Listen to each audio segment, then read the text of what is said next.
everybody, good afternoon and welcome to the United Stand as we react to Erik ten Hag's first press conference. It's a fast-flowing day today. We've had his first interview. We've now had Erik ten Hag's first impressions and I suppose first time in front of the Manchester United press. And he was asked some really interesting questions around whether he's going to talk to the players, Ronaldo, transfers, the whole lot. So we're going to get straight into it. But please smash a like on the video. I think, you know what, even from the video this morning, which is very different to this because that was a sit-down interview for Erik ten Hag. This is the lion's den, I suppose. This is sitting in front of the established press that he's going to have to sit in front of, hopefully the next few years, not the next few months, because that would mean he's been unsuccessful. But yeah, the next few years. So it's a very interesting aspect to sit in doing a relaxed interview and then to face questions that you don't know what they're going to be. I actually think we got more charisma from Erik ten Hag. I saw him come in, he was shaking the hands with the journalist. He was very blunt, I agree, TYL, but he had a grasp of every question that was put to him. Look, I've seen Mourinho, I've seen Van Gaal say, I don't understand that question. He never did that once. So this conversation about his grasp of English is just ridiculous. He understood every question and they weren't necessarily easy to understand if English is not your first language. So I was impressed with that. He was blunt, he was confident. I think some people who are not confident, they get asked a question and they feel they need to keep talking. It's not easy to be blunt, and he was blunt. Welcome to the Members Club, Neil. So let's fly straight into it. I mean, look, I'm going to go through all of it, but there's a couple of things that really jumped out to me. He's first of all, he said he was very excited for his first game. Him and me both, and I'm sure all of you. I cannot wait.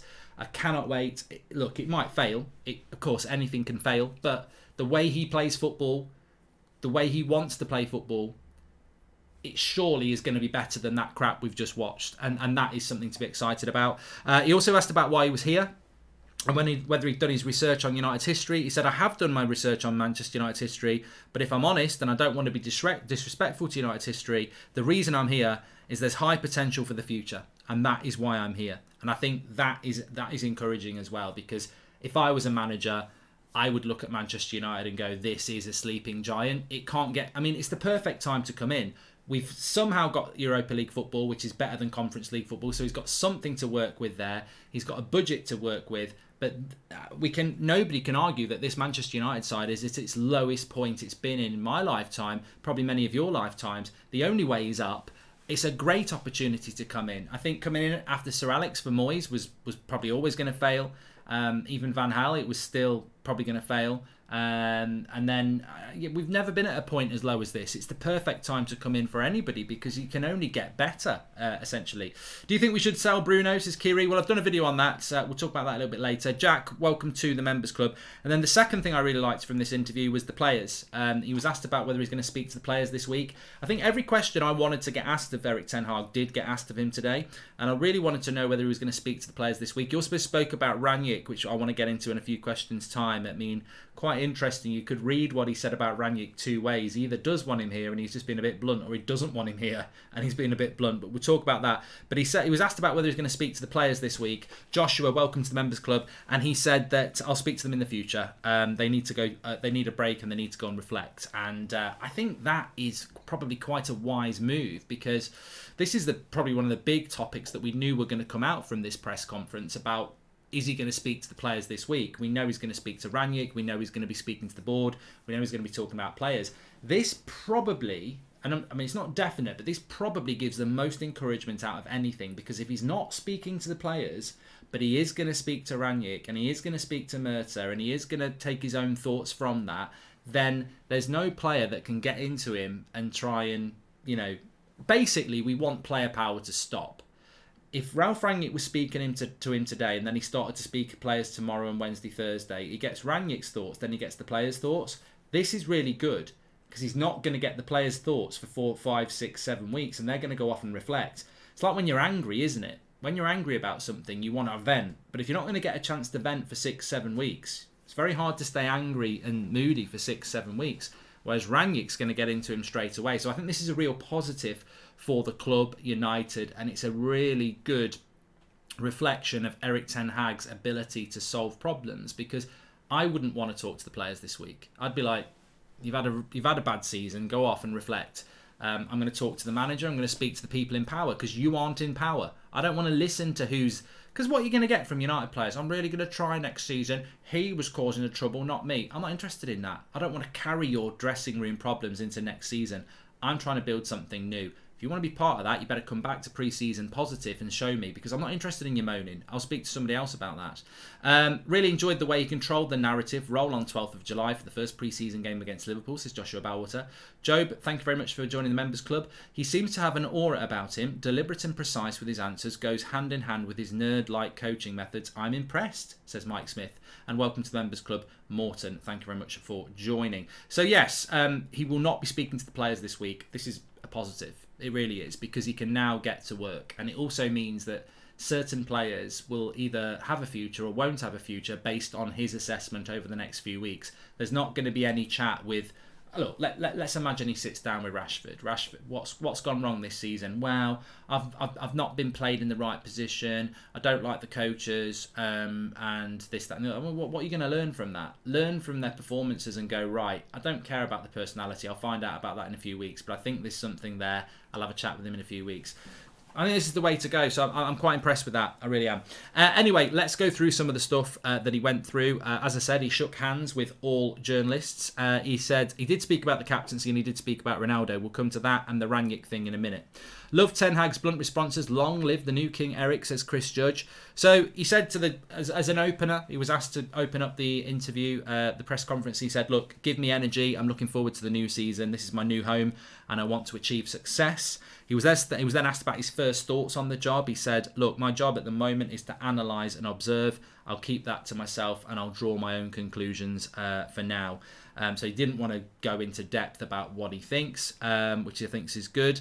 He said, lots have failed. He was asked a very blunt question, actually. Lots of people have sat in that chair and said that they're going to do well. Didn't want him, but time to get behind him. He spoke well, says Robert McCormack. Thank you, Robert, for that. Morton, welcome to the Members Club. So yeah, he was asked about that. Lots of people have failed. They've sat in that chair and spoken about success and they've failed. Why are you any different? He said, look, confidence is the feeling I have with the people around me and the conversations I've had. We have a plan. We need to be consistent, but it's a huge plan. He was then asked about what Ralph Rangnick had said, actually, about Manchester United needing 10 new players. Did he agree with that? He said, look, I'm still in the process of analysing and surveying what's going on. I will then draw my own conclusions. But he said, look, we have got to... I mean, I don't like this. And it has been... Look, we can't... On every transfer we make, we've got to be like this. On everything that comes out of the club, we've got to be like this. The reality is that with Manchester United at the moment, we have got a situation whereby we get very, very positive about things and ultimately things obviously do go wrong. He's said it 3 times now that we finished second in the league last year, so there's huge potential and we can get out more. I agree with him that we can get more out of that team, but I do think he needs to be told that don't keep going on about finishing second last year, because there's not many United fans that are encouraged by second last year. It was a false position. It wasn't real. We were a park the bus team that played basically on a Sunday morning with nobody. Well, we didn't play on a Sunday morning, but what I'm saying is we finished second last year because the grounds had no atmosphere. There was no intimidation of our tactics. We sat back and we hit on the break in games that had all the atmosphere of a bloody morgue. It wasn't realistic. And also Liverpool and Chelsea were nowhere near the levels that they are. So that second place finish last year, he keeps mentioning it, and I think I know why he's mentioning it, because he's saying that we're not as bad as we have been this season, and we're not. And there is a lot of potential with what we've got, but it does need tearing down and rebuilding. And there is literally, as I said this morning, there's nothing from that second place finish that should fill Erik Ten Hag with any confidence, because the style of football Solskjaer played was ridiculous. Absolutely ridiculous. And nothing in there. He was asked then about what his first steps are going to be at Manchester United. He said, look, I've got to construct my staff, I've got to construct my squad, and then it's about the pre-season plan, and that pre-season plan will be about fitness. Ross Baker says, I don't agree with you. Fine, give me more than that, Ross, because this is a community and this is we can debate anything you like, but I think that I don't see the positive of us finishing second last year. Liverpool had major injuries and nearly quarters. Chelsea sacked their manager at Christmas and nearly quarters.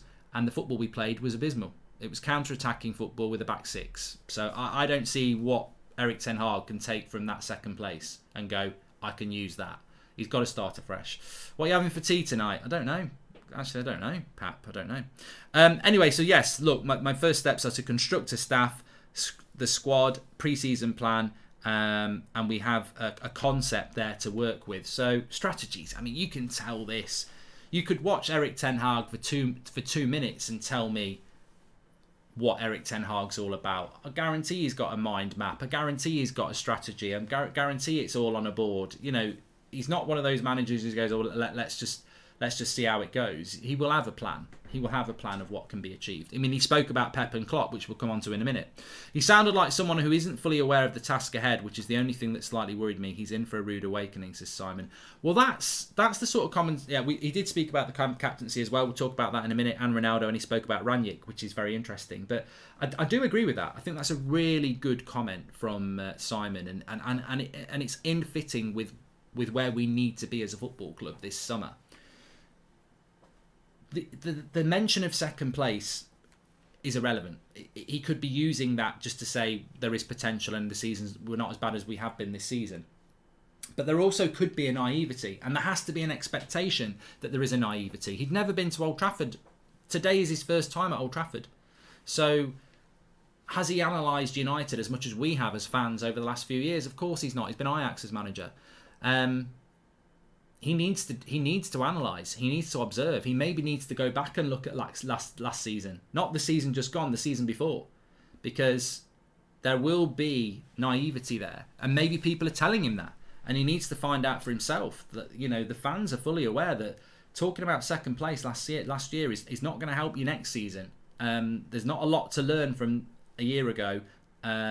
This season just gone is the true reflection of where United are.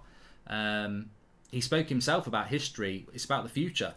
You know, the most important season for United is the one that's just finished, not the one a year ago. Loads of people have bought people and changed the way they've played in the last year. You've got to look at the last season. You're only as good as your last game, and we're crap, mate. We are crap. He was asked about the atmosphere around the club. He said, look, at the end of the day, and what they were talking about here was the dressing room atmosphere and, you know, the toxicity, etc. And he said, look, there's always a spirit of the club. And that's something that you need to learn and deliver. But I have to deliver my own dynamic to this and my own atmosphere. He was also asked about 9 years without a title and how long it could take to win a title again. Really obvious question to ask, but ridiculously bad question to have to receive as a manager. If I was the new manager of Manchester United and one of you said, United haven't won a title for 9 years, when can you realistically do it again? I don't know when United can do it again. I don't know when Ten Hag can do it again, so I'm certainly not going to know if I can do it or you can do it. The answer to that question is quite simply, I don't know. But you don't want to be that negative. But I liked the way he answered it, because he basically said, right now it's a project. Because he was asked about, basically what they said is 9 years without a title is how long till you win another one, and do the fans need to be patient and understand the enormity of the job? And he said, look, you know, right now it's a project. It is a project, but at the top there's never time. We go game to game and I want to win. And I liked that answer because he didn't commit to anything. He didn't say we're going to win the title in the next 3 years, but he also didn't say it's acceptable to say it's going to take 3 years. At the top there's no time. He acknowledged that himself. We go game to game and I want to win. And I think that's probably the best thing you can do as part of a project anyway. Whenever you're part of a project, you've got to try and go for the win is the next win, basically. You don't want to look too far ahead. You don't want to take, small setbacks and turn them into mountains. So, hi Mark, thanks for the great content. Always couldn't the number of times he hushed. He certainly drew the line today, says Talal. Mark, what did you make of how he handled the media? I loved how blunt he was. Very impressed, says Dan. Yeah, he's authoritative. And the media... I said this morning, the media, and I said it a few months ago as well, the media are going to be a big problem. We've had the interview this morning, completely different vibe to what he's just faced there a few minutes ago. Facing, the Simon Stones, the James Duckers, the Samuel Luckhursts, the Simon Peaches, Rob Dawson was there.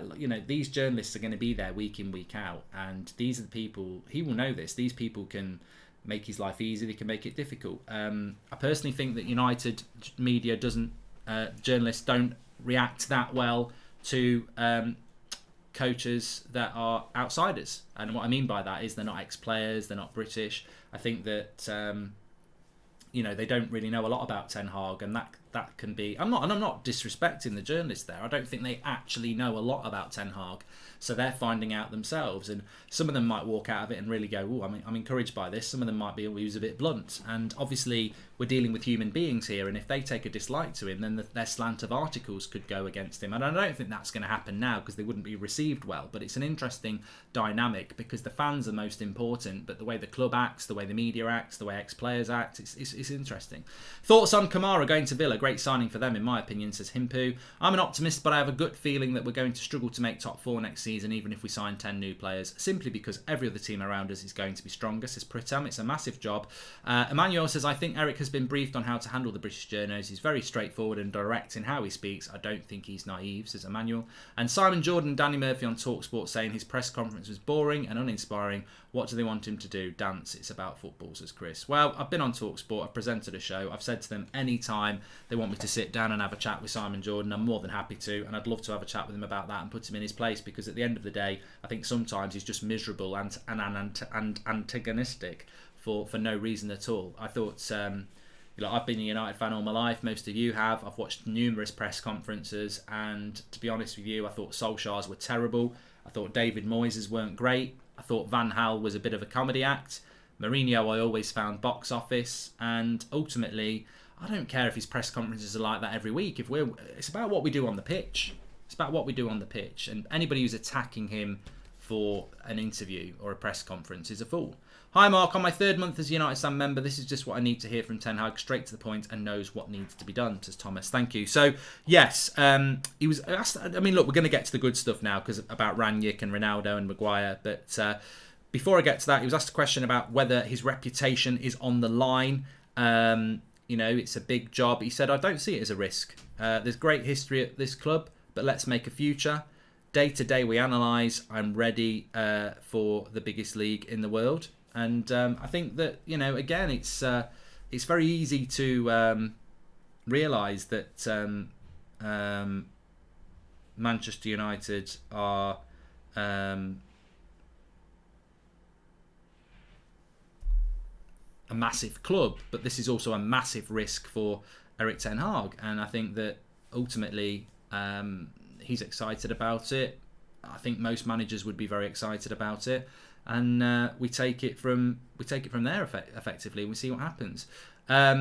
He was asked about Ralf Rangnick. Now, is this the next topic? Yeah. Okay. So I want to talk about this because I think this is really interesting in relation to Ralf Rangnick, because how he deals with this crucially is probably one of the most important areas when it comes to United.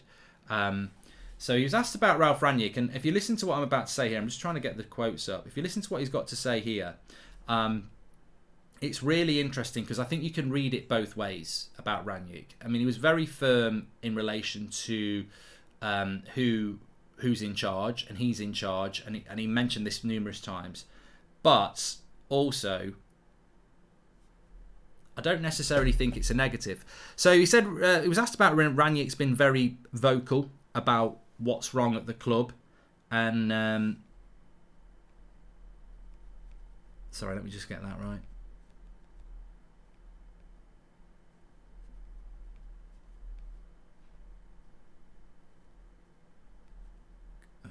Okay, so he was asked about Rangnick being vocal about the issues within the club, and basically he was asked, are you going to listen to him? And he said, look, part of my analysis will be to speak to people and speak to Ralf Rangnick, obviously, but I make my own line. But I'll speak to lots of people about what's gone on at the club. So, look, first steps, positive, is he's going to speak to Ralf Rangnick. There's no doubt about that. But he will obviously make his own decisions on his own analysis, which is interesting. I think he could have been more glowing of Ralf Rangnick. And did we get a little glimpse of Erik Ten Hag's personality on the Ralf Rangnick questions? Because he didn't seem as glowing as he could have been. He could have been, yes, I respect Ralf Rangnick, I'm looking forward to working with him, and I think that we can do a lot of things, and he's been here for 6 months, and we're going to work great together. We didn't get any of that. It was basically, that'll be part of my own analysis, but I make my own mind up, and I'll speak to lots of people. So it was quite, you could deem it as being, well, Johan says Ralph's in the mud. It could be Ralph in the mud. It could just be the way Erik ten Hag wants everybody to realise that he's in charge and I'm in charge. I mean, look, there might be a layer of Erik ten Hag who is very, and we wouldn't know this one way or another, he might be very, arrogant's not the word, but what is the word? It's not arrogant. I'm the boss. I am the boss. He might have a personality where he's very controlling. I'm the boss. Other people can give me information, I'll analyse it, but I'm the boss. He might be a very, because I think some people's misconceptions are that he's coming over from Ajax, he can't believe it, we've given him the keys to the kingdom and he wants to be everybody's mate. I don't think that's the case. I think he's very strong-willed, I think he's very obsessive, and I think maybe he's a personality that I'm the boss. In which case, when people are asking about Ralf Rangnick, he's not going to react with, oh yeah, I can't wait to listen to Ralf, I respect him, I'm going to listen to him. Maybe he's just putting a firm line in the sand. As people have said, he's been very blunt. I'm in charge here. I will speak to Ralf Rangnick. I will listen to him, but I'm in charge. And I think that's the line. It doesn't mean anything. The Ralf question seemed like a trap from the press, says Dan. They are humming for him. However, Erik didn't fall into a trap of giving any information, says Dan. Well, he was asked about the consultancy role that Ralf Rangnick's got and his thoughts on that, and he said you'll have to speak to the club about that. That's up to the club. So this consultancy role has got nothing to do with Ten Hag. But actually, people might go, well, it's very clear that Ten Hag doesn't want Ralf Rangnick as a consultant, but the consultancy role for Ralf Rangnick was arranged back in November. We only appointed Erik ten Hag in April, so Erik ten Hag is actually only telling the truth. The consultancy role's got nothing to do with him. He didn't come into the club and say, keep Ralf Rangnick on as a consultant. Manchester United gave him the interim job in December and said there's a consultancy role there. So Erik ten Hag is only reacting well. And of course, you've got to consider that Erik ten Hag probably hasn't spoken to Ralf Rangnick yet. So how can he go, yeah, this consultancy role sounds fantastic? He can't do that. I don't agree that Ten Hag doesn't know the task ahead. I think he does and is trying to play it down to build confidence and avoid that obvious point, says Jacob Evans. He was asked about the Klopp era, the Klopp and Pep era. Is it realistic that anybody can win a title whilst Klopp and Pep are still here? And he said, look, I admire them both at this moment and the way that they're playing football, but an era can come to an end, and it is possible that a team can break that domination before they retire. And I think there is this rhetoric at the moment that with Pep and Klopp, they are only going to be... there will only be success for the Chelseas or the Manchester Uniteds or anybody else when either Pep or Klopp retire or move on. Trust in Heisenberg, says Charlie. And we do have those jumpers if you want to get them, by the way. Just check out United Stand on Shopify. But yeah, I mean, look, he's right. An era can come to an end. If we build the right team and Ten Hag's the right manager, then why can't we beat Man City? I mean, Ollie used to beat Man City. Why can't we beat Liverpool? So, look, I think it's ridiculous to say that Pep and Klopp are going to dominate the Premier League for as long as they're here. I mean, they could well do it, but we could be very competitive as well. I mean, of course, as well, the Pep domination is based on a checkbook as well. He's a great manager, but Klopp does it the harder way than Pep. So, and I think Pep's a fantastic coach, but he does have an open checkbook, and that has to be considered when Manchester United or anybody else is trying to close the gap on them. Yeah, of course it does. He was asked about support from the club, and he said, look, recruitment's really important. We have to work together. He was asked about bringing in Van der Gaag and McLaren and why he'd brought them in. So Steve McLaren and Mitchell Van der Gaag will be his assistants. Welcome to Members Club, John Buckley. He said, look, the reason they're here is both know how to get success. Look at their careers, both of them know how to get success. He was very blunt on that. He didn't want to expand on it, but that's why Van der Gaag and McLaren are joining him. So he was asked about Ronaldo. Does Cristiano Ronaldo fit in to his plans? He said, of course. He basically said Ronaldo equals goals. Plop and Klopp, the new Rice Krispies, says Ross Baker. And he was asked about leadership. Is Ronaldo the sort of leader that can help you in building a new Manchester United?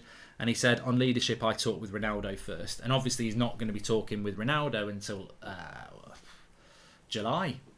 Cristiano Ronaldo won't be back in Manchester till July. Portugal have got 3 or 4 games in June. Then he'll have a holiday. So the reality is a lot of our international players will not be meeting Ten Hag until July. In Hag, we trust. I don't care if he's charismatic. Erik Ten Hag and Ralph would be a great combo. We need obsession in winning football matches again, says SK. Yes, get your thoughts in. He was asked about the team yesterday, and he said, for me, the time is to analyse, and my time will be in the new season. I wasn't in charge yesterday, so that's good. He was asked about the captaincy, and he said, look, I've got to speak to the players. I think he actually, I misheard what he said, but I'm pretty sure he was talking about Maguire when he said he's done a good job at the club and he's a top player, and I need to speak to the players. I mean, he's literally not going to sit there and say, Harry Maguire is no longer my captain. I mean, I know a lot of you would be rejoicing and saying that's my manager, but I guarantee you he would get absolute pelters from the wider media and the press. I mean, you can imagine what they'd be saying on Sky and everything like that if he came out and said Maguire won't be my captain when he's not even spoken to him. He'd get pelters for that. So at the end of the day, I think on the captaincy, it's a completely wasted question because he's never going to answer it in the way that he's never going to tell the truth, is he? He's never going to say Maguire's definitely going to be my captain when he's not met him, and he's never going to say he's not going to be my captain when he's not met him because he's got to speak to him. Jay says, is he another yes man? I don't think so. Please do subscribe, by the way. Bottom right hand corner, we've got a massive summer ahead for you. We're going to be live so much. There's going to be so much activity around Manchester United between now and the start of the season, especially the next 6 weeks with transfers. So make sure you subscribe, bottom right hand corner, and tick the bell to get all your notifications on. Hi Mark, what are your hopes for next season for Manchester United, says James. I mean, there's a couple of things to talk about, but I will answer that, James, because I think sometimes I forget questions. My expectations for next season are better than they were at half-time yesterday. I was thinking Conference League just makes next season really depressing.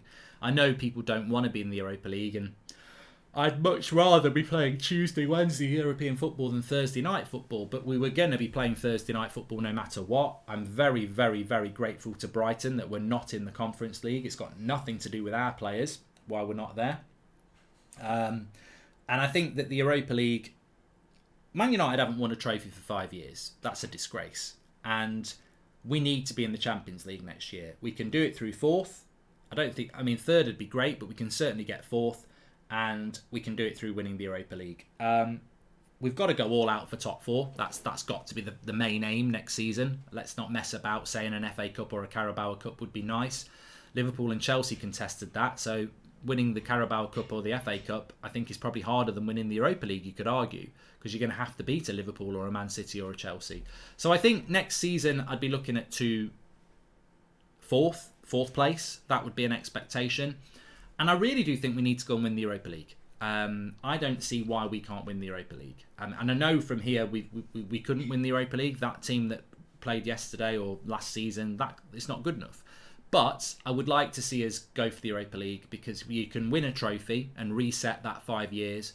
And also it's a path to the Champions League. So I think the Europa League next season is really important. I think in the early stages of the Europa League, I would like to see him utilising the wider squad. So the Premier League's the priority. You're trying to put your best 11 out. And on a Thursday night, you're giving, your bench a bit of a game. If maybe Donny or maybe new signings. Yeah, that's what I want to see. I would like to see us utilising the wider squad at the start of the season in the Europa League, the Carabao Cup, and the Premier League, where he almost doesn't establish a first 11, but he's establishing a system. I think establishing a system and a style of play is way more important to Ten Hag in the first few months than establishing a first 11. Martin says, Danny Murphy, when asked about Ten Hag and his 2 assistants, seemed very worried and praised Steve McLaren when he coached him for England, one of the best. Good. We want some positivity. And make sure you smash a like on the video, by the way, because it is Erik Ten Hag's first press conference, and I think he did well. He was this I really liked because he was mentioned. So we've got a couple more questions that he was asked. He was asked about whether he'd spoken to people about taking the job on, and he said yes. And you could tell that they wanted him to say who he'd spoken to. Have you spoken to Pep, Sir Alex? Who have you spoken to? And then, anyway, they managed to pin him down to the fact that he'd spoken to Louis van Gaal, which is a great. I'm really glad he spoke to Louis van Gaal, because Louis van Gaal would probably tell him not to come to Manchester United. Hope is a 10 out of 10 for HAG, says Kartik. So Louis van Gaal basically described Manchester United as a commercial club and not a football club. Erik ten Hag was asked about this, and he said, look, I spoke to Louis van Gaal, I've spoken to lots of people, but I draw my own conclusions. And I think running through this press conference, it's very clear that either he is this person naturally, or he wants people to know that he is this person. The takeaways from that is that I make my own decisions. I'll speak to people, but I'm in charge. I draw my own conclusions. I analyse, I survey, I speak to people, but I draw my own conclusions. And I'll tell you about them, or you'll see them in the future. But again, about Rangnick, I'll speak to him, but I'll make my own mind up. About Louis van Gaal, I spoke to him, but I draw my own conclusions. And basically what he's saying is that any modern football club is about the commercial. Of course it is. That's what modern football is about. But Manchester United is about football. And from the conversations I've had with the club, that's what Manchester United is. So, look, I've drawn my own conclusions. I want to take this job. And that's where he's sat with it. So there we go. And he was also asked about Donny van der Beek, and he said, about Donny. He said, look, we had a really good team together when we were together, and I look forward to meeting him again and playing with him again and coaching him again. So look, I think ultimately there's not really an angle he hasn't been asked about. He's been asked about Rangnick. Is he going to talk to the players this week? No, he's not. He's going to wait till they come back. Ronaldo, big part of the team, captaincy, not going to commit. Is it a project? Look, I'm going to take it game to game. You can't have a project at a big club. You've got to deliver. I have spoken to a lot of people. He's admitted that he spoke to Van Gaal, who would have been quite negative about it, but I draw my own conclusions. I think we've got a strong-willed, obsessive manager who is very keen to show everybody that he's in charge. And I'll reiterate it again. If you listen to that press conference, if you get a chance to listen to it, if you want to listen to it, you might listen to it and go, oh, his grasp of English isn't that great. He's not fluid. He's not fluid, but he will become. But absolutely spot on. He is definitely understanding everything that's been said to him. There is no stuttering. There is no, can you rephrase that? It's absolutely understood. And you're going to expect that from a driven manager. If I was a player at United right now, I would be crapping myself. We went from Smiling Ollie to what looks like the cast of a 70s gangsters film, says Nick P.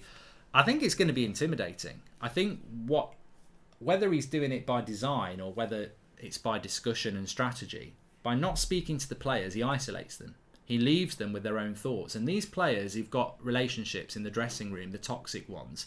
Welcome to the Members Club, Salim. These players that have got these toxic power within Manchester United, well, unless they're all going on holiday together, which some of them might do, they might not, they are going to be away with their own thoughts now for the next 6-7 weeks. And in them 6-7 weeks, Erik ten Hag is building Manchester United. He's at Manchester United. He's speaking to people. He's recruiting players. He's putting in the structure. So when these players, this is what I'm encouraged by. When these players come back in the new season, Manchester United will not be recognisable to them, because it won't be Erik ten Hag's first day. He'll have been here for weeks putting things in place. So when they come back, they're coming back to a brand new thing. They might think it's their club because they've been here for a year or 2 or 3 or 4. It's Erik ten Hag's club. And sending them away and bringing them back to talk to them when he's put everything in place, they'll come back to a very different Carrington. They'll come back to a very different Manchester United. And it will basically be get on board or get out. And they'll have to get on board. So I think it's going to work well. Worried if United finish top 4 next season. No 2023-24 some substantial signings. Only seem to spend when we're outside the top 4, says David Page. Well, no, because Ten Hag's vision will not be based on one season, will it? It will be based on a strategy and a plan and a project. That's what Manchester United will be looking to do. So I think that, I wouldn't be worried about that too much. As Ten Hag said himself, you've got to take it game by game. That's what you have to do. Please do smash a like on the video, by the way. So, look, as a summary, I thought it was a very good press conference for his first one. I'm not going to pretend and say it was as glamorous or as charismatic as the Jose Mourinho one, which was very, very, very charismatic and on the ball. But it was good. And I think that ultimately we want a manager that can deliver results, that can deliver a change. And I don't think we've had that for quite a while, and I think we will get it. And I think that, I mean, I can't predict success, but I do think that it's encouraging. I'm not gonna say we're gonna win titles. I think that's a silly thing to say, and I think that we need to be very, very patient in our expectations. I'm not going to write off next season, as I said to you there. This team, I agree with Ten Hag. This team has potential to be a lot better than it is. I look at Spurs in 4th place and I think, what a good season. And they didn't do it on the cheap. They got over 70 points. I actually thought a couple of months ago 4th place would be like 66, 67 points. They've gone over 70 points. They're worthy 4th place. We've got to get 15 points more than we got this year. That's 5 more wins. I think we can do that, and I think we can go deep into the Europa League. I suspect we'll probably do what Mercedes have done in the Formula 1 this year. They've started the season off badly, but they've got gradually better. I think United will get gradually better under Erik Ten Hag. I think hopefully we'll get a bounce at the start, but it's unrealistic to expect us to just hit the ground running straight away. But look, there is a big run of games at the start of the season. I think traditionally I don't like playing 4 games international break, 4 games international break, 4 games international break, and the season doesn't get going till Christmas. This year we've got a World Cup at Christmas, so there's literally, the season starts at the start of August. There's a mini international break at the end of September. So you're probably going to play 8 or 9 Premier League games before you get an international break. That might not help Ten Hag more than a traditional season, but we'll have to wait and see. Anyway, look, lots to get your teeth into this morning. We've got this reaction, which hopefully most of you've watched. We've had his interview, which went out at 10 o'clock. Very different questions put to him. I've also put a very interesting link at the top of the chat. It's only like a few minute video, but it's the end of Bruno Fernandes at Manchester United. It doesn't mean it is. Just poses some interesting questions about Bruno Fernandes and his future under Manchester United. So please give it a click and watch after this video. Do you think Erik has the personality to be firm with the board in what he wants, unlike other managers? We'll wait and see, Daryl. We'll wait and see. But I'm excited. Please do smash a like on the video. Welcome to the Members Club, Shane. Thanks to everyone who joins the Members Club and supports the channel. It's really appreciated. We have got an 8 o'clock show tonight, and it's going to be a banger because there's so much other news that's been going on with United about leaks and toxicity that I've got lists of stuff to go through, but we've not gone through yet because we've been reacting to Erik Ten Hag. So the 8 o'clock show tonight is going to be absolutely huge. Don't miss it. There's so much to get out and it will be blunt. So dressing room leaks, information, the lot. We'll be live at 8 o'clock unless something happens before that. But thanks everyone for watching, and please, please, please do check out the link I've pinned at the top of the chat. It's a short video, and I really want to get as many comments on that video as possible about Bruno. Does he have a future, or is he actually going to find his way out of this club in a year or so? Thanks everyone for watching. Speak to you all in a bit.